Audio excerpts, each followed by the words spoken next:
Queridas amigas, queridos amigos, distinguidas autoridades, en primer lugar soy yo quien tiene que dar gracias porque se me haya ofrecido la posibilidad de ayudar a una causa hermosa por su proyecto, no desgraciadamente por la realidad que trata de solventar. Evidentemente yo no soy, a pesar de lo que hayan oído ustedes con generosa insistencia, un filósofo mayúscula ni cosa por el estilo. Yo soy un simple profesor de filosofía. Creo que el mundo está lleno de genios, pero faltan maestros, y yo soy simplemente un maestro, un profesor de filosofía, pero también un educador vocacional. Me he dedicado toda mi vida a la educación y, por lo tanto, a la infancia y a la adolescencia, y creo que esa tarea es imprescindible y civilizadora. La educación es la base de todas las revoluciones incruentas que se dan en el mundo. Es la lucha contra la fatalidad. Educar es luchar contra la fatalidad que hace que los hijos de los pobres siempre sean pobres, que los hijos de los ignorantes tengan que ser ignorantes, que los hijos de los abandonados tengan que permanecer abandonados. La educación es el intento de luchar contra todo eso. Evidentemente no es el único, hay otras cosas, no es una panacea social total, pero es uno de los elementos fundamentales del combate contra la fatalidad social que conocemos, se reproduce a través de los años, de las décadas, y a veces de los siglos. La democracia es un instrumento político, pero requiere unos requisitos, unas reglas de uso. Es un instrumento que, como otros instrumentos electrodomésticos, computadoras, teléfonos celulares, estas cosas que podemos utilizar, necesitan unas instrucciones de uso para que lo aprovechemos en nuestro beneficio, para que logremos desarrollar las garantías y los derechos que promete la democracia. Hay dos enemigos esenciales de la democracia que convierten a la democracia en un nombre vacío, cuando no en una burla. Son la ignorancia y la miseria. Donde hay ignorancia y miseria, no puede haber democracia.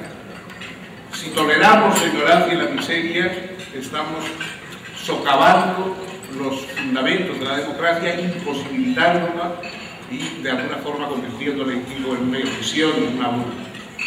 Entonces la lucha más eficaz a favor de la democracia, las personas en nuestro mundo que están tan preocupadas por la seguridad y por luchar contra los males como el terrorismo, etcétera, muy cierto. La lucha más eficaz a favor de la democracia y por la seguridad de las instituciones democráticas es toda aquella lucha que va dirigida a acabar con la ignorancia y con la miseria. Quien lucha contra la ignorancia y contra la miseria está haciendo trabajo a favor de la democracia. Y ese trabajo es indispensable. Quizá haya otras posibilidades, luego que haya que también otras formas de defensa, otras formas de defensa y de salvaguardia de los valores democráticos, pero esas dos, el erradicar la ignorancia y la miseria, son fundamentales para que la democracia tenga un sentido, tenga una eficacia. El campo de la ignorancia es el campo que yo me he dedicado más. Cuando hablamos de ignorancia, tenemos que plantearnos a qué tipo de ignorancia nos estamos refiriendo. En uno de sus últimos escritos, John Kenneth Galbraith, como muchos de ustedes recordarán, fue un sociólogo y economista canadiense que trabajó toda su vida en Harvard.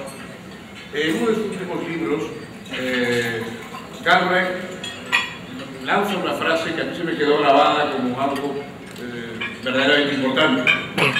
Dice Galbraith: todas las democracias contemporáneas viven bajo el temor permanente a la influencia de los ignorantes. Es decir, los ignorantes tienen voto, los ignorantes tienen carta de ciudadanía como los demás, y los ignorantes son la amenaza para el desarrollo de la democracia. Porque son el pasto de los demagogos, porque se opondrán a aquellas medidas necesarias pero que impliquen algún tipo de sacrificio, porque se buscarán unos provechos sin pagar el precio social que conllevan, etc. Los ignorantes son una amenaza permanente para el desarrollo de la democracia. Naturalmente, Galbraith decía las democracias contemporáneas viven bajo el temor.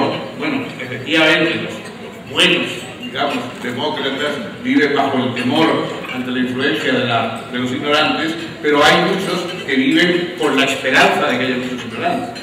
Hay muchos políticos que se basan en la esperanza de que haya muchos ignorantes y que gracias a esos ignorantes puedan vender una mercancía hecha de demagogias, de simplezas, de promesas vacías. Es decir, la ignorancia es una amenaza para la realidad de la democracia, pero es una posibilidad de que los que quieren aprovecharse de la apariencia de la representación democrática sigan ocupando puestos de importancia y decisivos. Pero ¿a qué ignorancia se refiere Galbraith? Naturalmente, comprenderán, no se refiere a una ignorancia de sucesos o de hechos de algún tipo de ciencia concreta. Todos somos mucho más ignorantes que conocedores de cosas. Todos hay muchas más cosas que no sabemos que las que sabemos. Y no se trata, por lo tanto, de que la ignorancia se trate de no recordar cuál es la función fanerógama de las plantas o no estar seguro de dónde está tegucigando.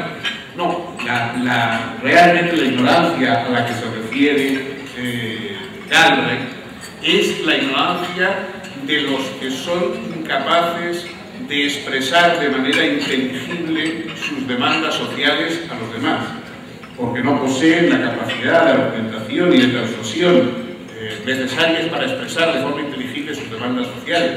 Y son aquellos que no son capaces de comprender y de aceptar lo razonable de las demandas sociales que otros les hacen. Es decir, los ignorantes peligrosos en la democracia son las personas incapaces de persuadir y de ser persuadidas. La educación dentro de la democracia debe fomentar la capacidad de persuadir y de ser persuadidas, que no solamente es una capacidad de orden moral, no es una flexibilidad espiritual, sino que también es una capacidad intelectual. Hay personas impersuadibles porque las ideas no les entran en la cabeza. Yo, desgraciadamente, vengo de un país donde hay un cierto orgullo en ser impersuadible e inmune a las argumentaciones. Es decir, yo conozco gente de mi proventa edad que dice: yo pienso lo mismo que pensaba a los 17 años. Señal inequívoca de que a los 17 años ni ahora ha pensado nunca nada. Simplemente algún día se le metió en la cabeza una idea con esas moscas que están dentro de la botella y no encuentran la salida y se quedaron ronroneando dentro de esta botella. Bueno, evidentemente la capacidad de razonar y de decidir y de intercambiar argumentos hace que uno cambie de pensar. Los cambios de pensamiento son la clave de la maduración y de la atención a la historia. Es decir, puede que quizás sobre la geometría sea imprudente cambiar todos los meses de opinión, pero en cambio, sobre cuestiones que afectan a la historia, es razonable ir transformando nuestras opiniones de acuerdo con el discurso histórico al que estamos asistiendo, que estamos viendo. Entonces, esa capacidad de persuadir, es decir, de ser capaz de explicar de manera razonada, argumentada, objetiva, aquellas demandas sociales que se considera imprescindibles, y de ser persuadido, es decir, de comprender y de ceder ante la razón